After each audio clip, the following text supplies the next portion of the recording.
Ubus yung 4 kong kampe. At pwede nang tapusin ng kalaban to, pre. Ang problema lang nila, ako yung natira. Teka, baka kilala mo lang ako at lagi kang nanonood pero hindi ka pala nakapollow sa page. I-follow mo na yan. Isa lang eh. At para naman sa mga bago lang, ang ginagawa po nating content tuwing 9 PM ay 1 game per day.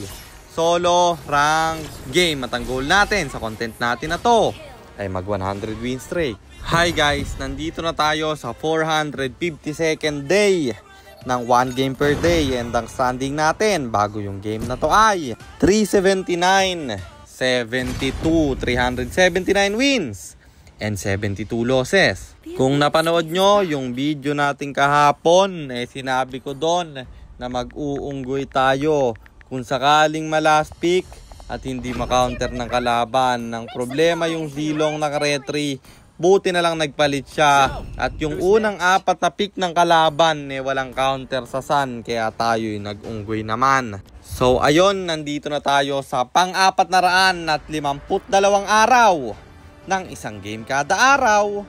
Digmaan na! Ang rotation na ginawa ko dito ay red first. Kaya ang ikot natin papunta sa top. Sakto, pulahan yung CC. Papasukin ng illusion sa loob ng torre. Tsaka ako tatambulin, pre. Unang kill ay nakuha natin. Sabay plating sa top lane. Nung nawala yung minions, in-out ko na. Sabay diretso sa turtle na libre kong nakuha. After nun, dumiretso ako sa gitna para ulit pumlating. Ang problema, may Hayabusa. Ako hahabulin niya kasama ng Selena. May ultimate na bibitawan. Matatapakan ko pa yung takla. At ako'y mabibigyan nila. Pero syempre, di tayo papayag na walang bawi. Papangalanan bang Kapitan Jerian? Kung magpapaapi lang at yung Harit Pulahan, akin siyang mabibigyan. Sabay diretso sa gitna. Tinambol ko yung ulo ng Selena, mapapa-flicker out siya. Kaya dumiretso na lang ako sa turtle. Hayabusa yung nakakuha doon. Natahabulin ko sana siya pero may shadow siyang bibitawan. At eto, pumipiyok na tuloy At eto yung pinakamali kong ginawa guys. Selena yung hinabol ko. Wala tuloy na matay sa kanila. After nun uminvade pa ako ng blue. Napalalim ako. At napatay pa nga. Sobrang laki ng error na aking ginawa doon. Naagaw na yung turtle. Wala akong napatay. At ako pa'y namatay. Nakuha pa nila yung blue na in-invade ko. Pero syempre babawi tayo. Patay yung CC doon. Isusunod ko yung Selena kasi papasukin ko siya sa loob ng torre. Nanggigil ako sa kanya, pre. Ang problema, may Skypiercer yung Saber. Kaya mabibigyan rin ako. Pero dito wala ka ng kawala, bro. Ang ganda kasi ng hook ng Franco. Sabay burst sa turtle, men. At yung Saber tatamaan. Makukuha ko yung turtle kasi advance yung retry ng Hayabusa. Tapos mamamatay pa yung CC nila. At gustong tumraid ng Hayabusa. Wala siyang retribution. Nakuha ko na yung blue buff. At napatay pa siya. After nun, dumiretso ako dito sa baba. At Saber naman ang aking pinuntirya. Ultian yung illusion at KS na naman galing kay Franco. Tapos yung Harit dito mapapa-ulti. Ganyan lang ang diskarte sa Harit guys. Pag nag-SS, takbuhan nyo. At bumasag kayo ng torre. Nabasag ko yung tower sa baba. Tsaka ako binalikan yung Harit nila ng Pulahan. Mamamatay siya sa kamay ng Franco. At yung Selena hahabulin ko. Pero masyado yung malalim. Kaya nag-lord na lang ako, men. At ko-contest pa rin yung Harit. Tatamaan pa nga ako ng pana. Buti na lang talaga nakatop boots tayo. Kung hindi ako nakatop boots doon, kuha ng Harit yung Lord na yun guys. At dito, yung Selena talagang pinanggigigil ako. Kanina ka pa nakakawala no? Ngayon hindi na, kahit ang dami mo pang kampi dyan. Napaangat ako ng Saber na tahabulin ng Harit. Nabigyan ko nga yung Selena pero namatay rin ako. Sayang tuloy yung Lord, bro. Kaya dito papalag na naman.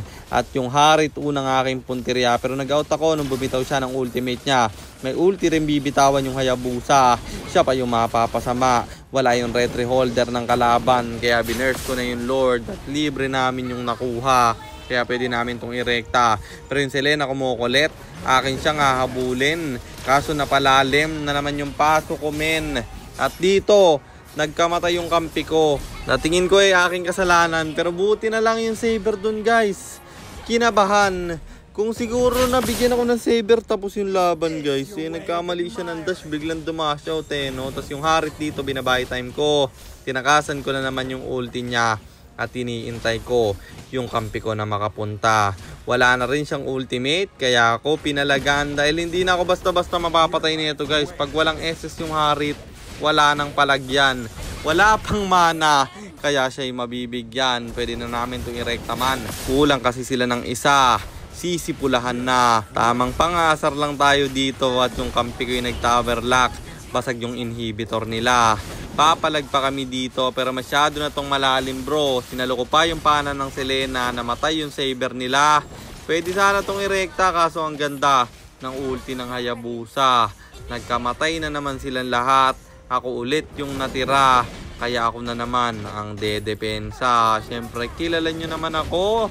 Kahit ilan pa yung kalaban bro, hindi ako kakabahan dyan. Kahit ako yung mag-isa na lang. Niretre ko yung minion. Papasukin ako ng Harit.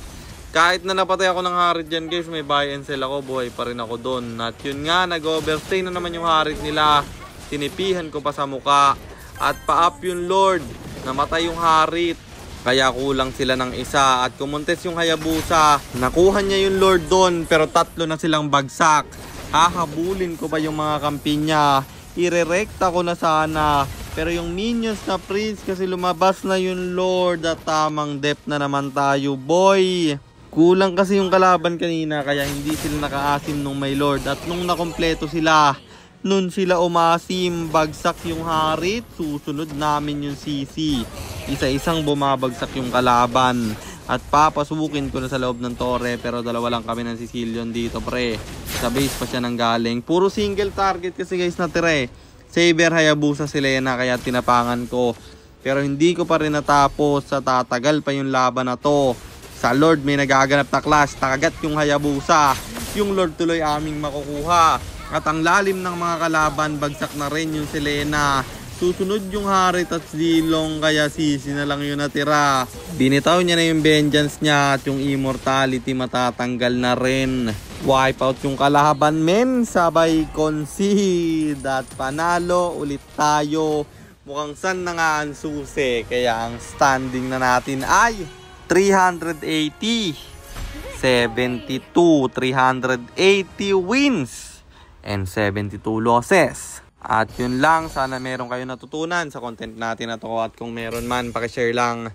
Then after nyo i-share, mag-comment na rin kayo ng pa-shoutout para ma-shoutout ko kayo sa mga next nating content. At i-comment nyo na rin ang inyong mga katanungan kasi baka malay mo sa next nating content, comment mo naman ng mapili ko.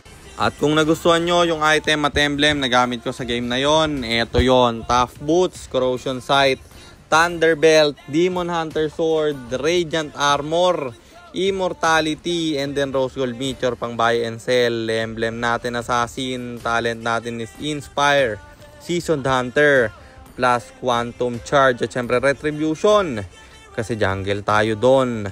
At para naman sa mga gustong magpapilot ng ML account, mag-PM lang kayo, nagre-reply ako. At syempre, may bayad yun. Kahit hanggang anong rank pwede nyo ipapilot, kahit anong hero pwede nyo ipaspam, basta may additional payment pag magpapaspam kayo ng hero. At yun lang guys, sana nag-enjoy kayo sa content natin na to. At shoutout sa iyo Edmond Lim Anuran Ampatuan, kay John Carl Tadeo, kay Eman Belano at kay Gerald Wachon. Maraming salamat sa inyong suporta.